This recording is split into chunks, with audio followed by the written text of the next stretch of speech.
پادکست چیه؟ ویدیوکست چیه؟ آیندهش به چه صورت خواهد بود؟ چی میشه که ویدیوکست شکل میگیره؟ برای اینکه بخوایم یک ویدیوکست رو تولید کنیم چه ویژگی هایی لازمه؟ پادکست چه آورده‌ای میتونه داشته باشه؟ ویدیوکست برای تولید کنندهش چه محاسنی میتونه داشته باشه؟ چرا یک برند باید بیاد بر روی یک پادکست و ویدیوکست سرمایه‌گذاری کنه؟ اگر دوست دارید متمایز باشید، توی چه حوزه‌هایی، توی چه موضوعاتی میتونید تمایز ایجاد کنید؟ اگر دوست دارید که وارد فضای برنامه‌سازی بشید و پادکست یا ویدیوکست رو تولید کنید، پیگیر این مجموعه گفتگوها و این پرونده ویژه‌ای که ما تولید کردیم باشید.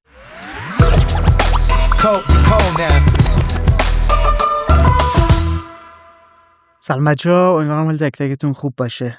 هفته گذشته روز جهانی پادکست بود و ما وعده این رو دادیم که یک پرونده‌ای رو در مورد پادکست و ویدیوکست قرار منتشر کنیم.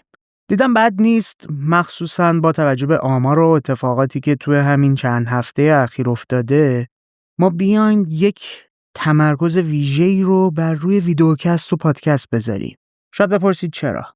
توی گزارشی که بلومبرگ 2 هفته پیش منتشر کرد، اعلام کرد که به صورت میانگین از اول امسال سال 2025 هر ماه 1 میلیارد نفر بر روی یوتیوب ویدیو پادکست تماشا کردن. آمار عجیبیه.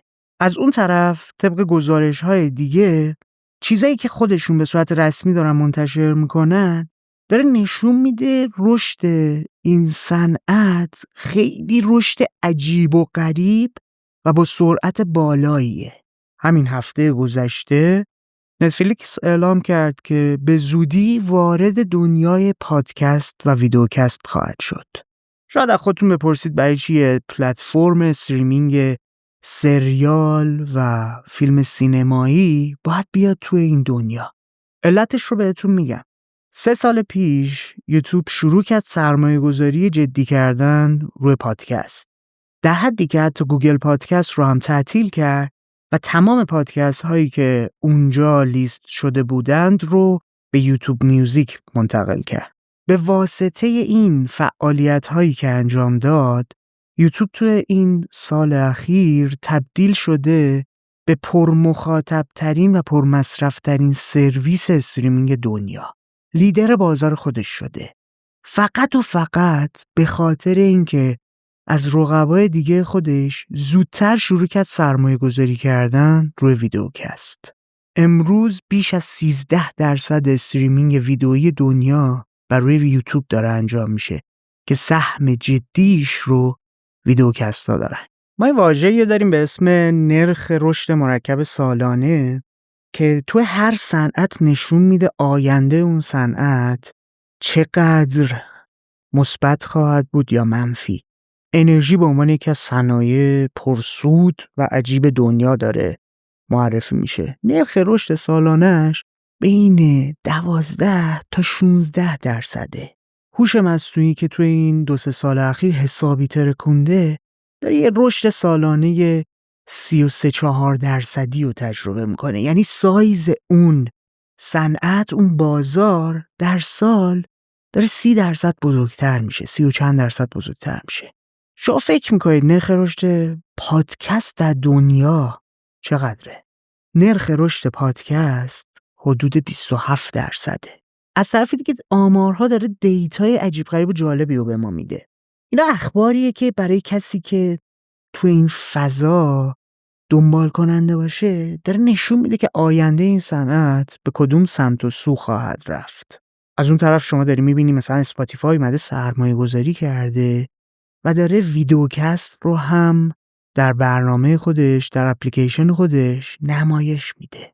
ما چون این مسیر رو مدت هاست داریم دنبال میکنیم، هم تحقیقات رو میخونیم، گزارش ها رو میخونیم، خود صنعت برامون اهمیت داره برای اینکه بتونیم خودمون رو دوش به روز نگه داریم، تلاش کردیم یک پرونده‌ای رو باز کنیم در کوزی کورنر مختص به این موضوع. بریم سراغ کسایی که دارن تو این صنعت فعالیت میکنن. میزبان ها، تهیه کننده ها، حتی نگاهمون رو بازتر کنیم. بریم سراغ صنایع، مجموعه هایی که به عنوان اسپانسر کنار ویدیوکست ها قرار میگیرن. ببینیم نظر اونها چیه. اما قبل از اینکه انتشار اونها رو شروع کنیم، من دیدم جای اینکه کلاً بیایم یک سری داده ها رو در مورد این صنعت بدیم خالیه. این شد که این تک اپیزود رو موضوعش رو این قرار دادیم که پادکست چیه؟ ویدیوکست چیه؟ آیندهش به چه صورت خواهد بود؟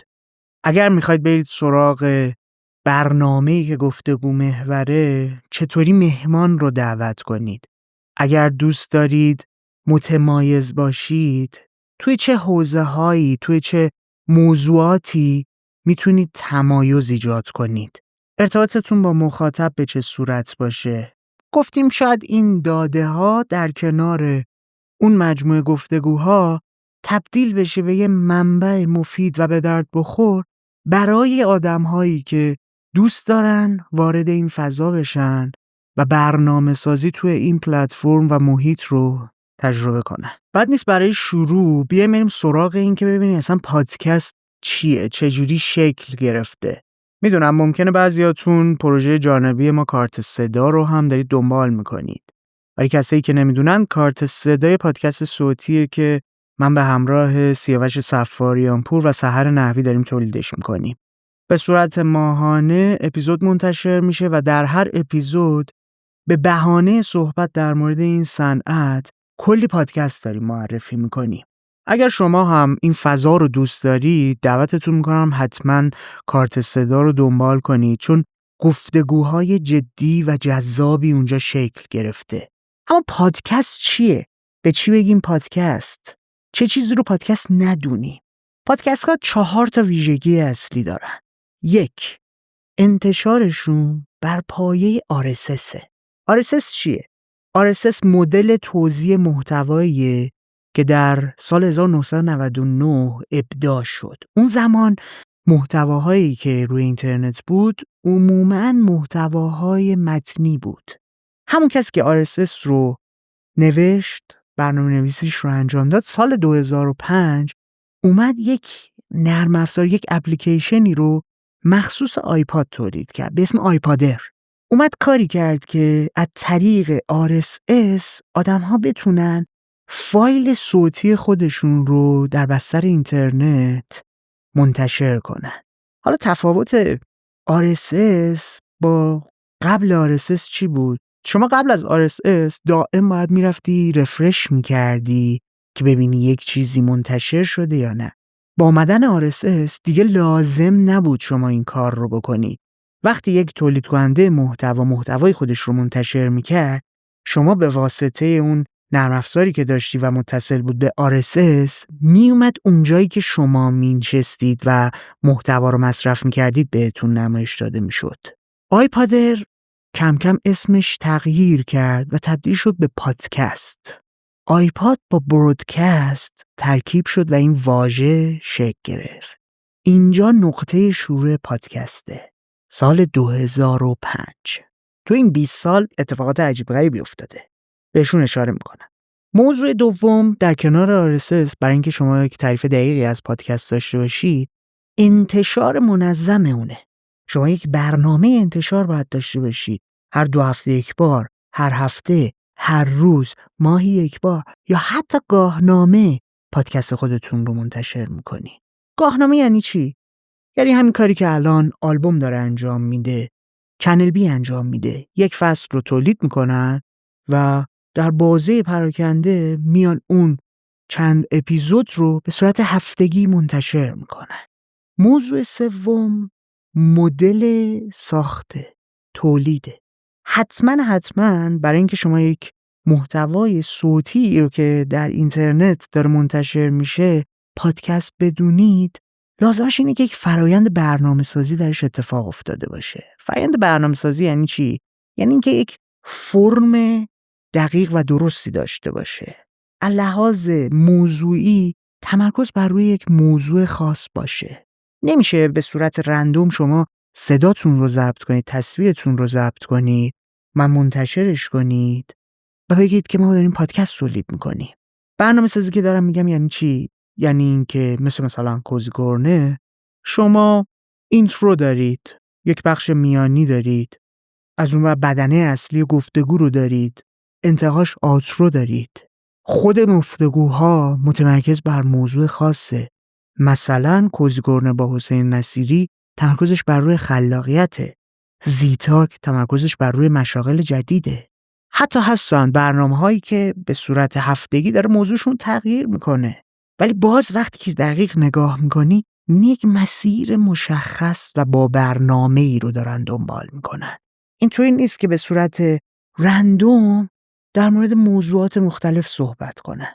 و موضوع چهارم، اگر صدای من رو دارید میشنوید حتما روی پادگیرهای خودتون قسمت کتگوری موضوعات رو دیدید. ما هلوش 17-18-20 تا موضوع مختلف داریم که به صورت استاندارد داره نسبت داده میشه به پادکست ها. شما باید یکی از اون موضوعات رو دنبال کنه پادکستتون تا اسمش پادکست باشه. همه اینها رو چرا گفتم؟ چون یه اتفاق خیلی بد و عجیبی افتاده توی فضای پادکست فارسی. الان به خاطر اشتباهی که مثلا رادیو جوان انجام داده و دیجی ست های خودش رو با اسم پادکست منتشر کرده، عده زیادی فکر میکنن پادکست یعنی دیجی ست. یک سری پلیلیست های خودشون رو با اسم پادکست منتشر کردن. برای همین یه بخش جدی از مخاطبین فکر میکنن پلیلیست ها یعنی پادکست. بعضی از تولید کننده های محتوا گایدد مدیتیشن رو پادکست خطاب کردن. برای همین باز دوباره این اشتباه شکل گرفته. و کلی آدم پراکنده دیگه اومدن بر روی کانال‌های تلگرامی خودشون محتوای صوتی منتشر کردن و دارن اونو به اسم پادکست معرفی میکنن. شما بدونید هیچ کدوم اینها پادکست نیست. پادکست اون 4 ویژگی که اشاره شد رو باید داشته باشه. اما چی میشه که ویدیوکست شکل میگیره؟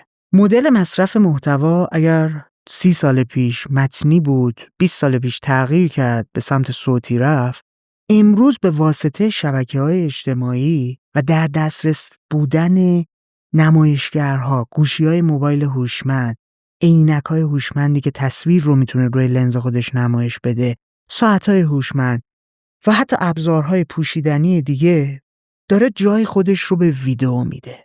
با پیشرفت تکنولوژی ویدیو به صورتی در دسترس ما خواهد بود در آینده نچندان دور که دیگه حتی ما باید با صدا هم خداحافظی کنیم. چون با تصویر ویدئویی افزون بر صدا شما حالا میتونی با موشن گرافی، با نشون دادن بیرول، با نشون دادن تصویرهای اینسرتی داده بیشتری رو به مخاطب خودت انتقال بدی. یکی از دلایل رشد سریع ویدیوکست ها تو سالهای اخیرم دقیقا همین موضوعه. در دسترس تر شده ویدئویی. مصرف فایل ویدئویی سریعتر و راحتتر و همه جاگیر شده. اما بریم سراغ این که ببینیم برای اینکه بخوایم یک ویدیوکست رو تولید کنیم چه ویژگی هایی لازمه. نکته اول به نظرم باید موضوع خودتون رو مشخص کنید، سبک خودتون رو مشخص کنید. میخواید برید سراغ این که یک برنامه، یک ویدیوکست تک نفره داشته باشید و خودتون بیاید در مورد موضوعات مختلف صحبت کنید؟ میخواید برید میزبان همراه داشته باشید، 2 نفره این کار رو انجام بدید؟ میخواید برید سراغ برنامه گفتگو محور، مهمان دعوت کنید، شما ثابت باشید و توی هر اپیزود مهمان هاتون تغییر کنن؟ همه اینها میتونه یکی از اون برنامه ها باشه، یکی از مدل های برنامه سازی شما باشه. انتخابش با خودتونه که میخواید برید سمت این که برنامه‌ای برای سرگرم کردن تولید کنید یا برنامه‌ای تولید کنید که به قول معروف از لحاظ محتوایی سبز باشه، evergreen content باشه. تفاوت این دوتا چیه؟ عموماً محتواهایی که سبز دارن تولید میشن تاریخ مصرف بلند مدت تری داره، طولانی تری داره، وابسته به مکان، فرهنگ یا حتی زمان نیست. یک آدمی از یک جای دنیا هر زمان که بخواد میتونه بیاد اون رو مصرف کنه و یک سری چیزها به دست بیاره. این مدل محتواییه که طرفدار کمتری داره، مخصوصا توی فضای پادکست فارسی. چون آدم ها موضوعای داغ، ترندهای روز، مسائل سیاسی رو دوست دارن. بیشتر دوست دارن حواشی چهره‌های معروف رو دنبال کنن، بدونن که ماجرای طلاق، ازدواج چی بوده، دعوا و درگیری دوتا سلبریتی چی بوده. کوزی کورنر تو این نقطه قرار گرفته. کوزی کورنر به عنوان یه پادکست تخصصی رفته سراغ تولید محتوای سبز اورگرین تا همیشه بتونه به یک دامنه گسترده‌ای از مخاطب داده بده. از دید من آینده از آن برنامه سازاییه که محتوای جدی اینچنینی تولید میکنن. ممکنه سرعت رشدشون کمتر باشه، دامنه مخاطبشون کوچکتر باشه، ولی چیزی است که 5 سال دیگه، 10 سال دیگه، 20 سال دیگه هم خواهان خواهد داشت. این مدل نیست که تمرکزشون بر روی مسائل روز بوده باشه و اگر این اپیزود رو هفته دیگه شما گوش بدید یا تماشا کنید برشون هیچ جذابیتی نداشته باشه. از زاویه دیگه بخوایم به مسئله نگاه کنیم، پادکست چه آورده‌ای میتونه داشته باشه، ویدیوکست برای تولید کنندش چه محاسنی میتونه داشته باشه. اینجا لازمه ما بریم سراغ اقتصاد در فضای پادکست. ببینیم به چه روش‌هایی یک برنامه‌ساز، یک پادکستر میتونه برای خودش درآمدزایی ایجاد کنه. روش‌های مختلف زیادی وجود داره. دونه دونه نام میبریم و با هم مرورشون میکنیم. گرفتن اسپانسر، گرفتن سفارش. یعنی چی؟ یعنی یک سازمانی بیاد به عنوان یک برنامه‌ساز به شما سفارش تولید یک برنامه ویژه کنه. پرسونال برندینگ که دارید انجام میدید داره کمکتون میکنه تا دامنه گسترده‌تری از مخاطب با شما آشنا بشن. و یک واژه خیلی جدی داریم به اسم مانیتایز کردن جامعه مخاطب که خودش یه چتر خیلی بزرگه که محصول دیجیتالی، محصول فیزیکی، دوره‌های آموزشی، کارگاه‌های آموزشی، از اون طرف برنامه‌های زنده، رویدادهایی که داری برگزار می‌کنی، همه زیر مجموعه این نقد کردن جامعه مخاطب قرار میگیره. الان تمرکز تولید کننده‌های محتوا بیشتر بر روی درآمدزایی از طریق پلتفرم‌های انتشار محتواشون، حالا به صورت ویدئویی یا صوتی و همینطور اسپانسرشیپه. ولی پتانسیل خیلی ویژه‌ای وجود داره برای اینکه شما بتونید کامیونیتی خودتون رو مانیتایز کنید. ما در مورد این موضوع با هلی هندسی قبلا صحبت کردیم. در مورد این موضوع توی چند تا از گفتگوهای توی این پرونده باز صحبت به میون اومده. اونا رو حتما از دست ندید. این ویدیو پادکست ها حتی میتونن بازوی همکار شما توی کسب و کارتون بشن. ما حتی سراغ موضوعات دیگه هم رفتیم. در مورد خود گفتگو کردن، یک گفتگوی خوب چه ویژگی هایی باید داشته باشه؟ اگر شما میخواید برید سراغ ویدیو پادکستی که گفتگو محوره، حالا میتونه با 2 میزبان ثابت باشه یا حتی با مهمان باشه، چه مسائلی رو باید در نظر بگیرید؟ چه کارهایی رو انجام بدید؟ مثلا ما تو کوزی کورنر کاملا اومدیم اینها رو طراحی کردیم.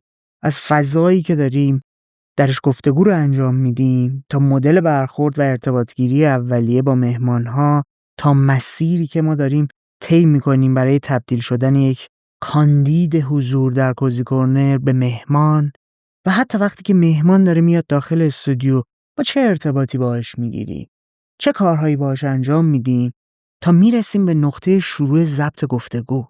همه اینها باید طراحی بشه. برای مثال بخوام مثلا اشاره کنم، حتی ما گردو و بادومی هم که روی این میز داریم و توی گفتگوها بخش جدی از گفتگومون شده، توی قالب طراحیمون شکل گرفته که باشن، حضور داشته باشن، برای اینکه ما بتونیم ارتباط عمیق‌تری رو با مهمان برقرار کنیم.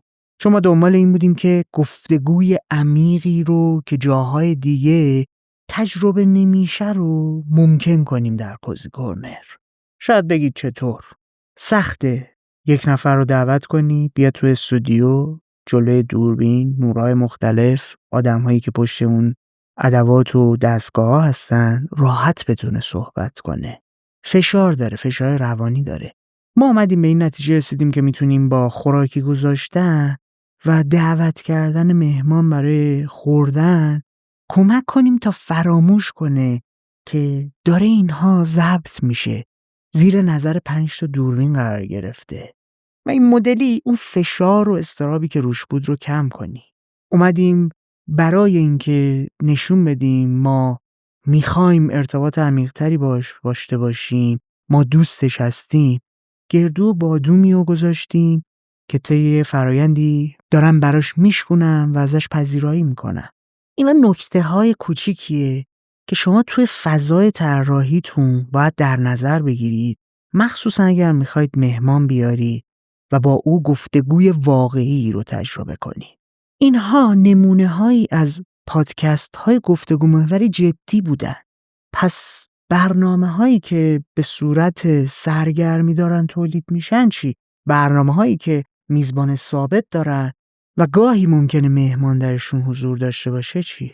ما حتی سراغ برنامه سازهایی رفتیم که توی این موضوع هم برامون حرف برای زدن داشتن. یکی از موضوعاتی که ما برای این تولید این پرونده باهاش مواجه شدیم این بود که چرا در فضای پادکست فارسی ما ویدیوکست های گفتگو محوری که میزبان خانم داشته باشه کم داریم. در مورد این موضوع هم ما گفتگویی انجام دادیم که میتونه نکات جذاب و جالبی رو براتون داشته باشه. سوال برامون این بود که چرا یک برند باید بیاد بر روی یک پادکست یا ویدیوکست سرمایه گذاری کنه؟ برای این به سراغ شخصی رفتیم که در مورد این موضوع هم با همون صحبت کرد. موضوع آخر رو بگم، بحث دعوت از مهمان. چون اینم یکی از اون موضوعاتی بودش که بارها از من پرسیدن که چطوری باید این کار اتفاق بیفته و بعد گفتگو فعلیمون رو من جمع کنم. ما 3 مدل دعوت از مهمان داریم: دعوت گرم، ولرم و سرد. اینها 3 مدل ارتباط گیری با افراد هستن.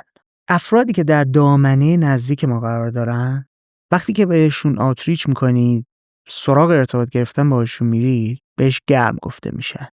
کسی که تجربه همکاری باهاش داری، کسی که میشناسه تو رو. خیلی راحت شما میتونید برید سراغ این آدم‌ها، باهاشون ارتباط بگیرید، چون شناخت و اعتماده وجود داره. توی دامنه بعدی، توی حلقه بعدی ما افرادی رو داریم که به واسطه آشنایی با یکی از این افرادی که ما ارتباط گرم باهاش داریم میتونیم بهشون متصل بشیم. زمانی که از طریق یک واسطه وصل میشید به یک آدم دیگه، مدل ارتباطیتون به اسم ولرم میشه. و سخت‌ترین مدل ارتباط با افرادیه که نه تنها خودتون ارتباط مستقیم دارید، اونها شما رو نمیشناسن، که حتی با واسطه هم نمیتونید اون ارتباط رو بسازید. به این مدل ارتباط برقرار کردن سرد نیست.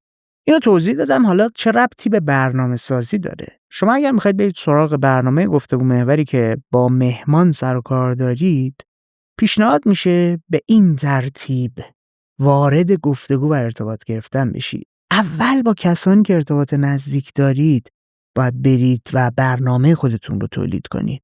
تو قدم بعدی شما باید برید سراغ افرادی که با واسطه میتونید ارتباط مستقیم بسازید. و آخر از همه، وقتی که اعتماد شکل گرفت، مخاطب پیدا کردید، اون وقت زمانیه که شما میتونید با افرادی که باهاشون ارتباط سرد دارید مرتبط بشید و دعوتشون کنید به برنامه‌هاتون. اگر شما خواستید برید سراغ این که همکاری تجاری با مجموعه‌ای داشته باشید، اسپانسر بگیرید، روش‌های زیادی برای معرفی اسپانسر وجود داره. از نشون دادن محصول در برنامه، از نام بردن از اون مجموعه، برند یا محصولاتش در گفتگو، از این که به صورت مستقیم بیایید و معرفیشون کنید، تا پخش کردن میدرول و تیزر تبلیغاتیشون وسط برنامه. حتی ممکن مدل همکاریتون به این نحو باشه که کد تخفیفی براتون قائل بشن یا حتی محصولات رو در اختیار شما قرار بدن تا بتونید به مخاطبینتون بدید. به نظرم موضوعات اصلی که باید در مورد این پرونده گفته میشد رو گفتم و الان وقتشه که خداحافظی کنیم و از شما دعوت کنم تا پیگیر این مجموعه گفتگوها و این پرونده ویژه‌ای که ما تولید کردیم باشید. دم شما گرم که تا الان صدای من رو شنیدید، تصویر من رو دیدید، این محتوا رو دنبال کردید.